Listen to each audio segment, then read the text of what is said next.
রান্না করবো তিতা কলা দিয়ে গুঁড়া মাছ। মাছ ভাজি হয়ে গেছে, এবার তেল গরম হয়ে গেছে। গরম তেলে আমি দিয়ে দিব হচ্ছে পেঁয়াজ।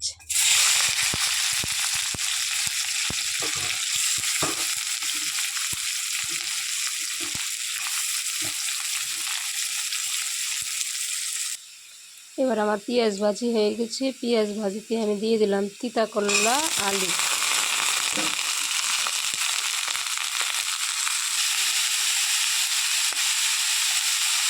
এবার আমি দিয়ে দিলাম হচ্ছে লবণ।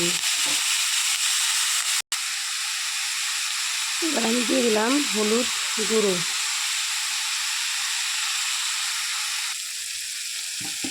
এবার আমি দিয়ে দিলাম আদা লঙ্কা জিরা বাটা। এবার তিতা করলা আলু মশলা ভাজি হয়ে গেছে। এবার আমি দিয়ে দিব হচ্ছে জল।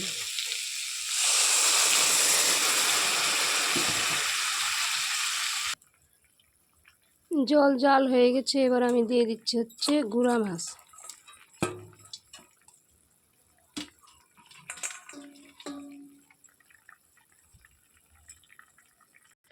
এবার হয়ে গেল আমার গুঁড়া মাছ দিয়ে তিতা করলার রেসিপি। যারা তিতা করলা বা তিতা খেতে ভালোবাসে না তাদের জন্য এই রেসিপিটা সত্যি খুব ভালো।